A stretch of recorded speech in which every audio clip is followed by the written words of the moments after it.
전원구 전 대구지방국세청장님 나오셨습니다. 안녕하십니까? 예, 안녕하세요. 각오를 좀 말씀해 주십시오. 각오. 앞으로 이 코너를 어떻게 운영해 가실 생각이신지, 무엇을 어떻게 하실 생각이신지. 제일 중요한 거는 우리 국민들의 관심이죠. 이 국민들이 도와주셔야만 이 코너가 성공할 수도 있습니다. 그거는 각오가 아니고 당부 이런 거 아닙니까? 본인의 각오. 예. 지금 한 7개월째 하고 있는데요. 저희들이 이미 이 재산을 완전히 모조리 다 찾을 때까지 예. 하여튼 최선을 다해서 모조리다. 하겠습니다. 더 이상 없는 것 같다라고 하는 순간까지. 그렇습니다. 네. 모조리다 찾겠다는 각오. 이게 이제 그런데 워낙 힘드니까 그죠? 물론 큰 줄거리는 계속 직접 찾아가시겠지만은 제보도 필요하고 그죠? 네. 검찰만으로 이게 될까요? 검찰만으로는 절대 어렵다고 봅니다. 그리고 왜 어렵다고 생각하시는지, 그리고 그렇기 때문에 이제 저희가 이 코너를 마련했거든요. 검찰만으로는 어려울 것이다. 왜 어렵다고 생각하십니까? 검찰은 이제 수사권을 행사하는 과정에서 예. 그 피사실이 있는 사람들한테 조사를 예. 통해서 그렇죠. 조사를 하죠. 그런데 이 부분들은 대부분 금융과 그 기업들이 연결되어 있고요. 그렇죠. 또 금융을 또 은닉하는 게 해외에 또 예. 은닉되어 있기도 하고 해서 검찰은 사실 이런 일을 주로 하는 데가 아니죠. 전문기관이 아니다. 예, 먼저 국세청이라든지 금융감독원이라든지 이런 곳에서 먼저 이거를 찾고 예. 마무리를 하는 것이 검찰이라고 보면 되는 겁니다. 그러니까 검찰이 이 돈을 다 찾을 것이다라고 생각하고 신경 끄면 안 된다는 거죠. 그렇습니다. 네. 그러니까 이건 사실은 돈을 추적하는 전문가는 따로 있고 그분들도 실제로 공익제보, 현재 교민들 또는 이야기를 들었던 사람들 혹은 뭐 그런 걸 본 적이 있는 사람들의 도움도 절실히 필요하신 거죠. 그렇습니다. 예. 자, 그러면 오늘은 이 시간은 앞으로 어떤 일을, 어떤 부분을, 어떤 재산을 추적하게 될지 큰 틀에서 한번 요약을 해볼 생각입니다. 이런 얘기를 들어보시고, 저 분야라면 혹은 저 지역이라면 나도 듣거나 보거나 한 게 있다 하시는 분들은 저희 방송이 또 국제적으로 많은 분들이 듣고 계시기 때문에 방송을 들으신 분들 도움을 절실히 저희가 요청하는 바이고, 자, 최순실 재산은 얼마나 될까요? 이런 얘기를 많이 들어보셨겠지만. 사실 이 최순실 재산이 얼마가 될지에 대한 질문을 많이 받습니다. 그런데 이 질문은 저는 상당히 우문이라고 생각을 합니다. 우문이에요? 예. 지금 현재는 이 찾고 있는 단계고요. 예. 그리고 부동산이라든지 예. 또 금융 형태로 펀드나 기업의 지분 형태로 들어가 있는 경우에는 이 전체적인 평가가 필요하지 않습니까? 예. 그래서 이 평가를 하지 않고 사실 이거 평가가 다 돼 가지고 얼마가 된다고 우리가 확정을 할 수 있으면 이 조사가 더 이상 필요가 없는 상태가 되겠죠. 네. 그런데 대부분 이 부분을 많이 묻는데 이거는 다 확정이 되고 난 뒤에라야 저희들이 말씀드릴 수가 있겠습니다. 모른다고 하시고. 혹시 박근혜 최순실 일가 관련하여 물론 뭐 합법적이고 정상적인 재산도 당연히 있겠습니다만 우리가 생각하는 이제 불법적으로 축제된 부분 그런 거를 이렇게 조사하시면서 어떤 특징 같은 걸 발견하신 게 있습니까? 공통된 특징은 보면 이분들이 그동안의 재산 형성 과정에서 네. 어떤 특별한 그 직업이라든지 사업이라든지 이런 것을 통해서 재산을 형성한 흔적이 없는데 지금 보니까 흔적이 없다. 지금 나타난 것은 여러 군데서 지금 엄청난 재산들이 형성되어 있다는 것을 저희들이 확인할 수 있었습니다. 그 재산을 도대체 어떻게 만들었냐 이거죠. 그렇죠. 예. 뭐 예를 들어서 그 재벌들 물론 그 과정이 투명하지 않거나 혹은 불법적이거나 권력하고 결탁한 부분이 있지만 저런 사업에서 돈을 벌었구나 알 수는 있는데 이 일가의 공통된 특징은 직업이 없다는 거죠. 그렇습니다. 딱히 예. 돈은 많은 것 같다는 거죠. 그러니까 의심을 살 수밖에 없는 거죠. 그렇습니다. 예. 자, 그러면 모든 게 그렇듯이 종잣돈이라는 게 있지 않습니까? 그렇죠. 예. 출발이라는 게 있지 않습니까? 이 종잣돈은 어디서부터 시작됐다 이렇게 보십니까? 지금 그 당시에 여러 정황을 가지고 판단해보고 또 주변의 이야기를 들어보면 최초에 이분들이 그 최태민 씨가 은평구에서 새방에서 시작했다고 하지 않습니까? 지독하게 가난했다는 게 그 당시 이야기죠. 가족들의 이야기입니다. 네. 예. 그런데 어느 날 갑자기 엄청나게 좋은 대저택으로 이사를 가고 네. 또 뭐 많은 땅을 가지고 사설 금고에 엄청난 재산이 들어있고 네. 또 빌딩을 소유하게 되고 네. 그래서 이분들이 그 재산은 어딘가 하고 저희들이 계속 추적 중에 있는데요. 특정 시점에 갑자기 이렇게 된 거죠. 예, 네. 그 특정 시점이 구국봉사단을 만드는 그 시점하고 비슷한데요. 그리고 그 해외에 가보니까 해외에서는 이 박정희 정권 자금들 그 네. 프레이저 보고서에 나오는 자금들하고 연계되어 있는 정황들도 많이 드러나고 있습니다. 그렇군요. 그러니까 구국봉사단이라는 것을 최태민 씨가 그 수장으로 활동하기 시작한 시점 그리고 미국의 프레이저 보고서에 박정희 비자금의 실체가 확인된 적이 있는데 예, 저희가 아니라 미국 의회가 조사를 해서 밝힌 보고서죠. 근데 그 비자금과 연결된 흔적들을 해외 조사 과정에서 많이 발견했다. 네. 구체적으로는 앞으로 이제 저희가 여러 편으로 나눠서 할 거기 때문에 예를 들면 뭐 프레이저 보고서 편 따로 네. 나오면 그때 아주 구체적으로 말씀을 드리겠고 지금 현재 국세청이 이 관련 의혹들 조사를 하기 시작했다고는 하죠. 네, 지금 그 하기 시작했다고는 하는데요. 지금 그 부분에 대해서는 제가 의문이 좀 드는 게 국세청이 할 수 있는 그 부가제척 기관이라는 게 있어요. 조사를 할 수 있는 기관. 네. 형사법에서는 공소시효라고 하죠. 네. 그 국세청에서도 조사를 할 수 있는 기간이 정해져 공소시효하고 있는데 비슷한 거. 부가제척 기간입니다. 그 기간이 5년이고 조세범 처벌법에 의하더라도 10년까지 연장할 수밖에 그밖에 안 없습니다. 돼요? 예. 아. 그래서 사실 그 저희들이 재산 근원까지 찾아가려면 네. 국세청이 할 수 있는 범위가 한계가 있죠. 종잣돈을 찾을 수가 없군요. 그렇게. 그렇습니다. 아. 그 이후 그 존속단이 어떻게 불어났는가 하는 과정을 일부 찾을 수 있지만. 그렇습니다. 지금은 이제 이 뿌리부터 찾아가 보자는 게 저희 프로젝트니까요. 예. 자, 그러니까 국세청도 특별법이 제정되거나 따로 뭔가 특별한 규정이 마련되지 않으면 현재로서는 종잣돈을 찾기 어렵다. 예, 그렇게 말씀드리고. 그러나 저희는 한번 시도해 보겠다는 겁니다. 그리고 구국봉사단도 말씀하셨는데 구국봉사단 이후에 유경재단도 자주 등장하지 않습니까? 그렇습니다. 유경재단의 흔적들도 있습니까? 예, 유경재단 흔적은 뭐 사회 문제까지 일으켜 가면서 예. 그 가족들까지 재산 다툼을 했다는 거 아닙니까? 그러면서 5천 살인 사건이 생긴 거죠. 네. 그래서 그런 부분들을 속엔 다 돈이 들어 있습니다. 사실은 그 근저에. 갈등의 핵심은. 예, 그렇습니다.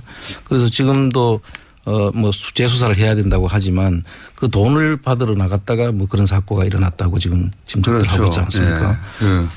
그 사고 뭐 이거 말씀하시니까 제가 잠깐 짧게 언급하자면 오촌살인 사건의 공식적인 발표로는 두 사촌 간의 돈 문제로 이제 그런 일이 벌어졌다는 것이고 제가 뭐 주진우 기자가 오랫동안 취재한 바로는 그게 아니라 어떤 돈을 받으려고 하는 어떤 돈을 받으려고 했던 약속된 과정에서 그 끝에 이런 살인 사건이 일어났다고 저희는 알고 있습니다. 네, 저도 그렇게 듣고 있습니다. 예, 뭐 이건 또 다른 주제니까 엄청나게 큰 주제니까 다른 코너에서 다뤄보기로 하고 그런 말씀을 하신 거죠. 네, 그렇습니다. 결국 돈 때문에 벌어진 일이다. 자, 그렇게 종잣돈 얘기도 하겠지만 그 이후에 쭉 거의 40여 년간 그 종잣돈이 이제 불려지는 과정이 있지 않습니까? 네. 불려지는 과정. 여기서 이제 해외에 각종 페이퍼 컴퍼니들이 등장하고 뭐 독일이 등장하고 하지 않습니까? 그렇습니다. 이것도 앞으로 다룰 텐데 특히 이 부분은 국내에서 거의 언급이 안 되다가 사실상 안홍구 청장님이 독일을 가서 실제 말로만 듣다가 네. 실제 그 현장도 찾아가 보고 네. 또 그런 페이퍼 컴퍼니도 찾아가 보고 하면서 점점 확신을 하시게 된 거잖아요. 그렇습니다. 이 대목도 좀 설명해 주십시오. 저희들이 이제 독일을 간 게 아마 올해 연초인데요. 네. 연초에 참고로 자비로 추적 중이십니다. 이게 무슨 기관이나 예. 또는 뭐 정부나 틀림없이 그럴 것 같다고 생각하시죠? 아닙니다. 안행호 처장님은 지금 자비로 이 추적을 하고 있습니다. 네. 돈 좀 필요하십니까? 돈을 찾으면 일부 주는 거 아니에요? 목적이 나왔어요. 목적이. 쇼미더머니의 목적이. 예를 들어 진짜로 한 1조를 찾으면 그중에 일부를 포상금으로 줍니까? 원래 국세청에서? 그것까지는 제가 국세청에서 주는 건 아니고요. 네. 아마 잃어버린 돈을 찾아주면은 일부 보상금으로 주는 걸로 알고는 있습니다. 돈 주고 그랬을 때 주인이 감사. 예. 아무 근거 없는 얘기였습니다. 보상금은. 자. 지금 저희들이 독일을 가서 보니까 페이퍼 컴퍼니를 많이 만들어 놨어요. 예. 이제 보통 페이퍼 컴퍼니는 세금을 줄이기 위해서 조세 피난처 같은데 네. 페이퍼 컴퍼니를 만드는데 이분들은 세금 목적보다는 자금을 이전해서 네. 국내에서 숨기기 위해서 간 것 같이 보입니다. 네. 그런 페이퍼 컴퍼니가 한 독일에 한 400개에서 500개 정도. 저희들이 찾은 것만 그렇습니다. 찾은 것만요? 그 뒤에는 엄청나게 더 있을 수도 있죠. 네. 지금 저희들이 한계가 있으니까 네. 저희들이 접근하는 방법은 상당히 우회적으로 접근을 하고 있으니까 그래서 한 400~500개 정도 저희들이 지금 찾았고요. 그다음 나머지 것들은 뭐 더 있을 걸로 보지만 국내 부분도 또 있습니다. 국내에도 이분들이 가지고 있는 회사의 형태를 보면 대부분의 실질적인 회사 운영 형태가 아닙니다.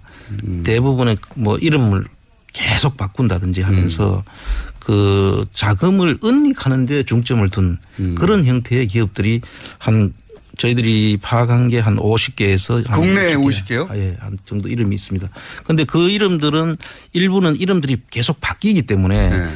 어떤 하나의 기업이 몇 번 이렇게 이름을 거쳐서 세탁되는 경우도 있을 수 있고요. 해외에서 세탁하는 방식과 거의 똑같은 방식으로 국내에서 하는 거군요. 유사한 방식입니다. 그런데 해외는 이제 주로 페이퍼 컴퍼니 속에 부동산을 숨겨놓는 형식인데 이 국내에는 주로 금융장난을 치는 과정에서 만들어지는 경우도 많이 있다. 금융장난이라고 하면 예를 들면은 뭐 저축은행에서 돈을 불법 대출을 받는데 예. 그 회사 이름들이 등장을 하거든요. 그럼 불법 대출을 받고 난 다음에 그 회사는 실패하면 저축은행에서 돈을 빌려준 것은 그냥 그 불법 대출로 해서 형사처벌을 하고 말았는데 그 돈을 빌려간 회사는 없어져 버린 거죠. 돈을 받고. 돈이 빌려가서. 사라지는 거죠. 그렇죠. 돈이 사라지는 거죠.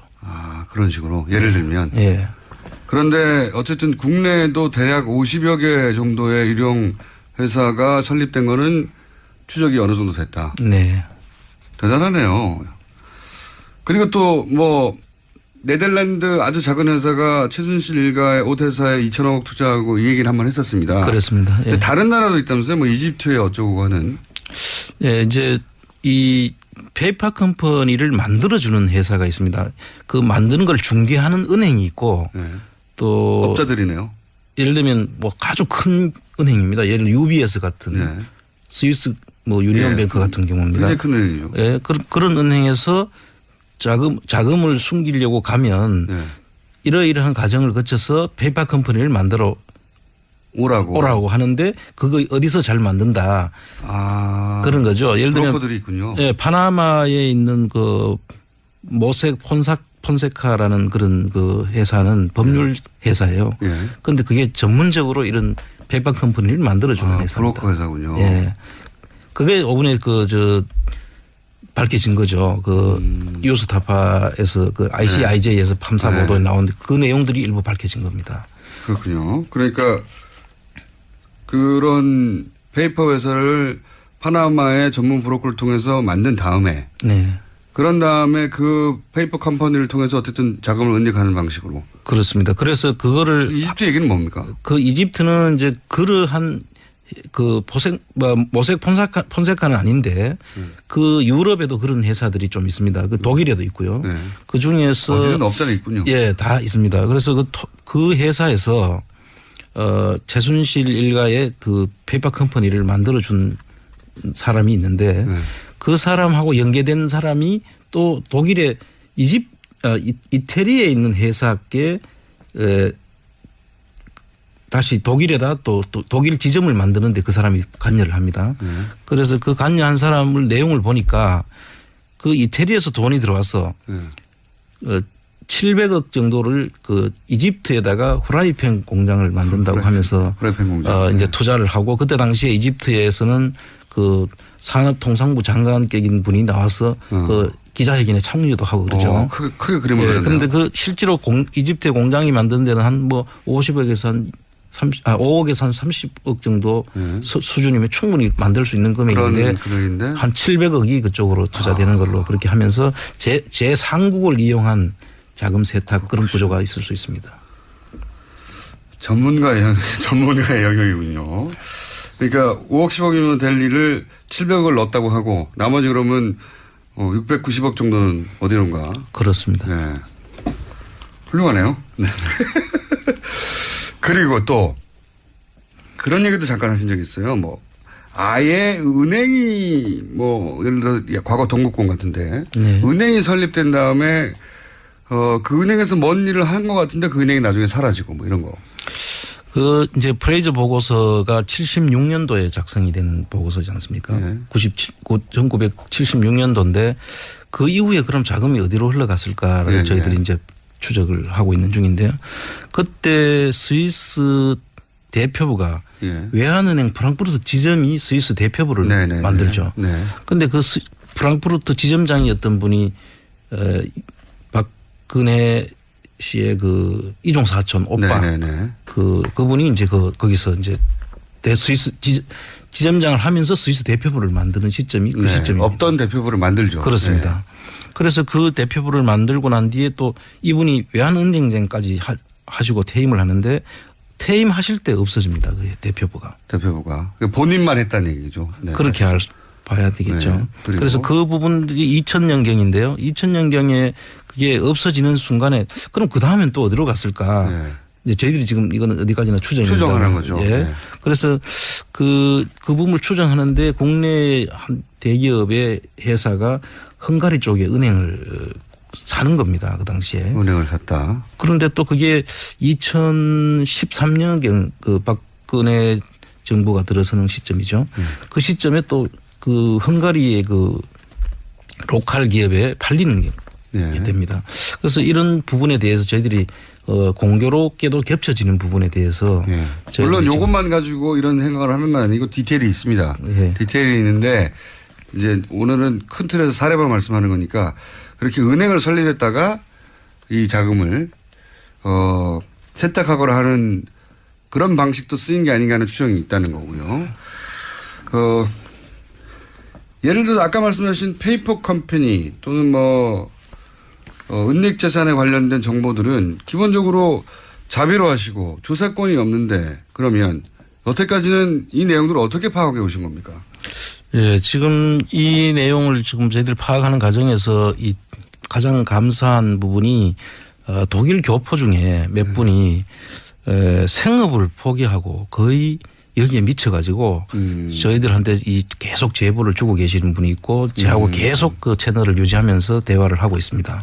그러니까 역시 그 현재 오래 사신 분들이 그 현지 사정이 가장 밝으니까. 그렇습니다. 그 기업을 설립하는 과정부터 폐업하면은 어떤 결과가 있는지 또 하는 데는 이름들이 어떻게 되는지와 그런 부분들을 다 아는 분들이죠. 독일의 절차를 정확하게 아는 분들이. 그렇죠. 네. 그래서 이런 분들의 헌신적인 도움이 있었고 또 독일에만 있는 그 머니하우스라는 제도가 있습니다. 네. 그 머니하우스 제도를 저희들이 백분하려는 걸 한 거죠. 제도입니까? 머니하우스라는 것은 기업이 설립이 되면 기업 설립을 해서 등기를 하게 되는데요. 예. 그 등기소하고 연결이 돼 가지고 그 이게 사이트로 만들어져 있습니다. 예. 그 언제 설립을 했고 언제 청산이 되고 그의 주주들은 몇 분이 있고. 우리도 그런 건 있지 않습니까? 등기소. 그런데 저희들이 그 사이트가 없죠. 아, 그 정보를 공개한다. 아예. 네, 아예 공개를 해서 그 사이트에 들어가면 그걸 확인할 수가 있도록 되어 있습니다. 아, 우리처럼 이게 끊어지면 그 추적이 안 되는 게 아니라 독일 사이트에서는 계속 지속적으로 업데이트하기 때문에 확인해서 따라갈 수가 있군요. 그렇습니다. 지금도 무척? 언제 생겼는지 언제 없어졌는지를 다 볼 수 있고. 좋은 제도군요. 예. 그래서 저희들도 이런 제도들은 우리나라도 한번 도입해 볼 필요가 있다. 그러면 기업이 이름을 바꾸거나 세탁을 하거나 주인이 바꾸거나 해도 독일에서는 아주 쉽게 추적이 예, 가능하다. 추적이 가능합니다. 그 우리나라에는 이런 제도가 없는데 독일에는 최순실 씨가 아마 이걸 몰랐던 것 같아요. 몰랐거나 인터넷이 나오기 전에 시작한 수법이어서 그렇죠. 네, 인터넷이 나오고 난 다음에 그게 아주 쉬워지면서 이게 이제 꼬리가 잡히기 시작하는 거 아닙니까? 그렇습니다. 안 그랬으면 일일이 그거 다 확인해 봤어야 될 거 아닙니까? 그저 불가능하죠. 사실상 불가능하죠. 예. 예. 인력으로는. 그렇습니다. 국가 단위에서 몰라도. 그리고 등기부 하나를 띄는데도 돈이 얼마나 듭니까? 불가능하죠. 자비 탐정으로서는 불가능한 일이 인터넷 덕분에. 그리고 이제 또 한 가지 저희가 다룰 부분은 뭐냐면, 이채선이 그러면 정유라로 옮겨지고 있는 거 아니냐. 그렇죠. 이런 의혹들이 또 일부 제기돼서 정유라 씨 돌아오면서. 이제 저희들이 그 최순실 씨와 박근혜 씨 간의 그 청장님? 예? 목소리를 조금 톤을 높여주세요. 네, 알겠습니다. 청장님의 목소리는 일정해가지고 아무리 내용이 재밌어도 곧 잠들 수 있는. 내용은 저는 재밌거든요. 아주. 예. 목소리를 조금만 올려주시고. 그렇겠습니다. 네, 예. 일부러 억지로 그렇게 해주십시오. 네. 이 두 분은 최순실 박근혜 씨는 경제 공동체다. 뭐 또 일설에는 나왔죠. 한 몸이다까지 네. 지금 이야기를 짐작하고 있지 않습니까? 그런데 이분들이 그 소생들을 보면 자식들을 보면 박근혜 씨는 자식이 없고 네. 최순실은 정유라가 유일한 자식으로 네, 돼 있죠. 그리고 이 정유라에 대해서 두 분이 들인 공을 보면 대단하죠. 거의 대단하죠. 대단합니다. 자식 단순한 자식으로 보기 어려울 뭐 오히려 누구 자식인지도 모를 정도까지 왜 이렇게까지 하나는 의문들이 많이 다 있죠. 의문들을 가지고 있죠. 사실은 결국 말 사주다가 다 들킨 거잖아요. 그렇죠. 이게. 이 사건도 거기서 출발이 된 거고요. 예. 그래서 이분들이 결국 정유라한테로 이 많은 자금들이 뭐 사회에 환원할 생각은 없었을 거고 그러면은 전부 다 정유라에게 갔지 않겠나라는 게 이게 뭐 공동 그런 추측이죠. 추정을 하다가 네, 예. 그렇죠. 그래서 이래 보니까 그 당시에 그 KB 프랑크푸르트 지점장 예. 그분하고 그리고 또 저 부분이 있죠. 그 평창동에 예. 평창동이란다. 평창군에 정유라 최순실의 명의로 되어 있는 땅이 있죠. 네네네. 거기 아방궁을 지으려고 했다고 하는 보도가 있었죠. 예. 그 보도가 이명박 정부 때 네. 이명박 씨의 아들 그 이시영의 이름으로 그 땅을 사고 네. 그 내곡동 사저. 내곡동 사저 사건이죠. 그거 저희한테 들켜가지고 못했는데. 그렇죠. 그 내곡동 사저의 그 판박입니다. 예.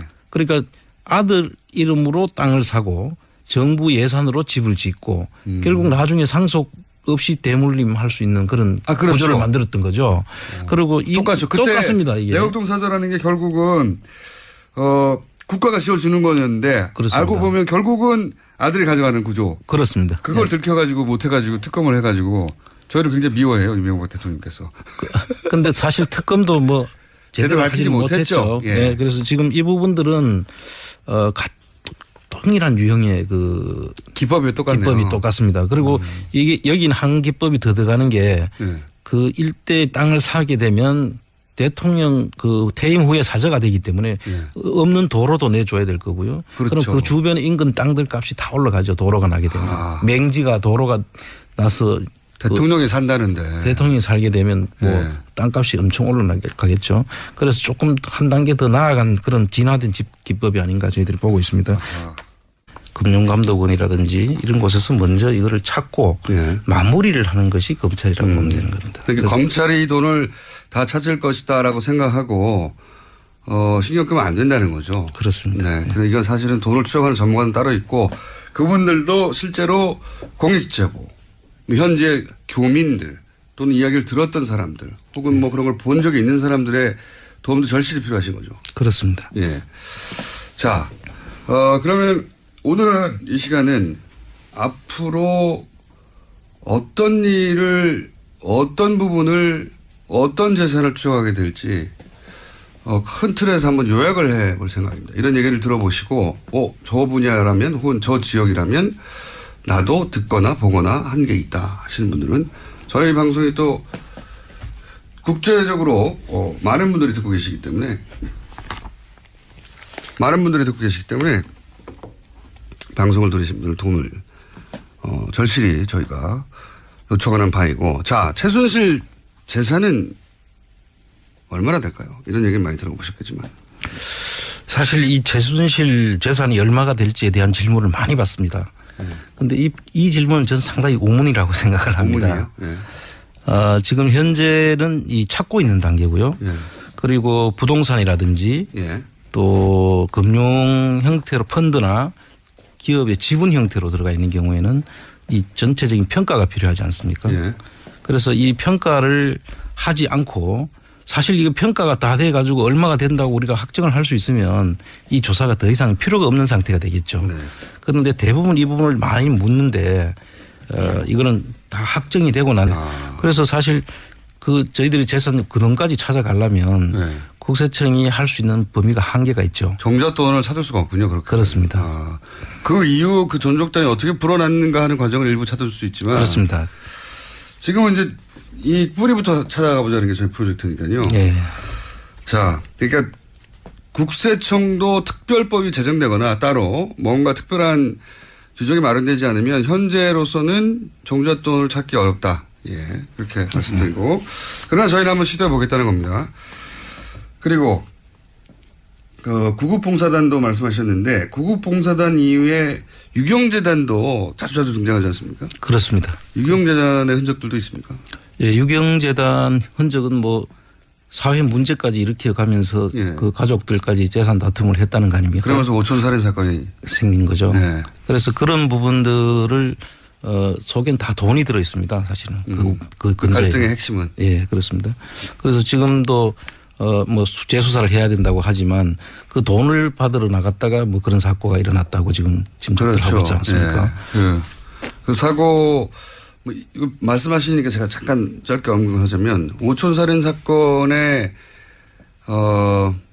공식적인 발표로는 두 사촌 간의 돈 문제로 이제 그런 일이 벌어졌다는 것이고 제가 뭐 주진우 기자가 오랫동안 취재한 바로는 그게 아니라 어떤 돈을 받으려고 하는, 어떤 돈을 받으려고 했던 약속된 과정에서 그 끝에 이런 살인 사건이 일어났다고 저희는 알고 있습니다. 네, 저도 그렇게 듣고 있습니다. 예, 뭐 이건 또 다른 주제니까 엄청나게 큰 뒤에라야 저희들이 말씀드릴 수가 있겠습니다. 모른다라고 하시고 혹시 박근혜 최순실 일가 관련하여 물론 뭐 합법적이고 정상적인 재산도 당연히 있겠습니다만 우리가 생각하는 이제 불법적으로 축제된 부분 그런 거를 이렇게 조사하시면서 어떤 특징 같은 걸 발견하신 게 있습니까? 공통된 특징은 보면 이분들이 그동안의 재산 형성 과정에서 어떤 특별한 그 직업이라든지 사업이라든지 이런 것을 통해서 재산을 형성한 흔적이 없는데 지금 보니까 흔적이 없다. 지금 나타난 것은 여러 군데서 지금 엄청난 재산들이 형성되어 있다는 것을 저희들이 확인할 수 있었습니다. 그 재산을 도대체 어떻게 만들었냐 이거죠. 그렇죠. 예. 뭐 예를 들어서 그 재벌들 물론 그 과정이 투명하지 않거나 혹은 불법적이거나 권력하고 결탁한 부분이 있지만 저런 사업에서 돈을 벌었구나 알 수는 있는데 이 일가의 공통된 특징은 직업이 없다는 거죠. 그렇습니다. 딱히. 예. 돈은 많은 것 같다는 거죠. 그러니까 의심을 살 수밖에 없는 거죠. 그렇습니다. 예. 자, 그러면 모든 게 그렇듯이 종잣돈이라는 게 있지 않습니까? 그렇죠. 예. 출발이라는 게 있지 않습니까? 이 종잣돈은 어디서부터 시작됐다 이렇게 보십니까? 지금 그 당시에 여러 정황을 가지고 판단해보고 또 주변의 이야기를 들어보면 최초에 이분들이 그 최태민 씨가 은평구에서 새방에서 시작했다고 하지 않습니까? 지독하게 가난했다는 게 그 당시 가족들의 이야기입니다. 네. 예. 그런데 어느 날 갑자기 엄청나게 좋은 대저택으로 이사를 가고 또 뭐 많은 땅을 가지고 사설 금고에 엄청난 재산이 들어있고 또 빌딩을 소유하게 되고 네. 그래서 이분들이 그 재산은 어딘가 하고 저희들이 계속 추적 중에 있는데요. 특정 시점에 갑자기 이렇게 된 거죠. 예, 네. 그 특정 시점이 구국 봉사단을 만드는 그 시점하고 비슷한데요. 그리고 그 해외에 가보니까 해외에서는 이 박정희 정권 자금들 그 프레이저 보고서에 나오는 자금들하고 연계되어 있는 정황들도 많이 드러나고 있습니다. 그렇군요. 그러니까 구국 봉사단이라는 것을 최태민 씨가 그 수장으로 활동하기 시작한 시점 그리고 미국의 프레이저 보고서에 박정희 비자금의 실체가 확인된 적이 있는데 저희가 아니라 미국 의회가 조사를 해서 밝힌 보고서죠. 근데 그 비자금과 연결된 흔적들을 해외 조사 과정에서 많이 발견했다. 네. 구체적으로는 앞으로 이제 저희가 여러 편으로 나눠서 할 거기 때문에 예를 들면 뭐 프레이저 보고서 편 따로 나오면 그때 아주 구체적으로 말씀을 드리겠고 지금 현재 국세청이 이 관련 의혹들을 조사를 하기 시작했다고는 하죠. 네, 지금 그 하기 시작했다고는 하는데요. 지금 그 부분에 대해서는 제가 의문이 좀 드는 게 국세청이 할 수 있는 그 부가제척기관이라는 게 있어요. 조사를 할 수 있는 기관. 형사법에서는 공소시효라고 하죠. 그 국세청에서도 조사를 할 수 있는 기간이 정해져 있는데 비슷한 거 부가제척 기간입니다. 그 기간이 5년이고 조세범 처벌법에 의하더라도 10년까지 연장할 수밖에 없습니다. 예. 전원구 전 대구 지방 국세청장님 나오셨습니다. 안녕하십니까? 예, 안녕하세요. 각오를 좀 말씀해 주십시오. 각오. 앞으로 이 코너를 어떻게 운영해 가실 생각이신지, 무엇을 어떻게 하실 생각이신지. 제일 중요한 거는 우리 국민들의 관심이죠. 이 국민들이 도와주셔야만 이 코너가 성공할 수도 있습니다. 그거는 각오가 아니고 당부 이런 거 아닙니까? 본인의 각오. 예. 지금 한 7개월째 하고 있는데요. 저희들이 이미 이 재산을 완전히 모조리 다 찾을 때까지 하여튼 최선을 다해서 모조리 다 하겠습니다. 더 이상 없는 것 같다라고 하는 순간까지. 그렇습니다. 네. 모조리 다 찾겠다는 각오. 이게 이제 그런데 워낙 힘드니까 그죠? 물론 큰 줄거리는 계속 직접 찾아가시겠지만은 제보도 필요하고 그죠? 네. 검찰만으로 이게 될까요? 검찰만으로는 절대 어렵다고 봅니다. 그리고 왜 어렵다고 생각하시는지 그리고 그렇기 때문에 이제 저희가 이 코너를 마련했거든요. 검찰만으로는 어려울 것이다. 왜 어렵다고 생각하십니까? 검찰은 이제 수사권을 행사하는 과정에서 그 피사실이 있는 사람들한테 조사를 통해서 그렇죠. 조사를 하죠. 그런데 이 부분들은 대부분 금융과 그 기업들이 연결되어 있고요. 그렇죠. 또 금융을 또 은닉하는 게 해외에 또 은닉되어 있기도 하고 해서 검찰은 사실 이런 일을 주로 하는 데가 아니죠. 전문기관이 아니다. 예, 먼저 국세청이라든지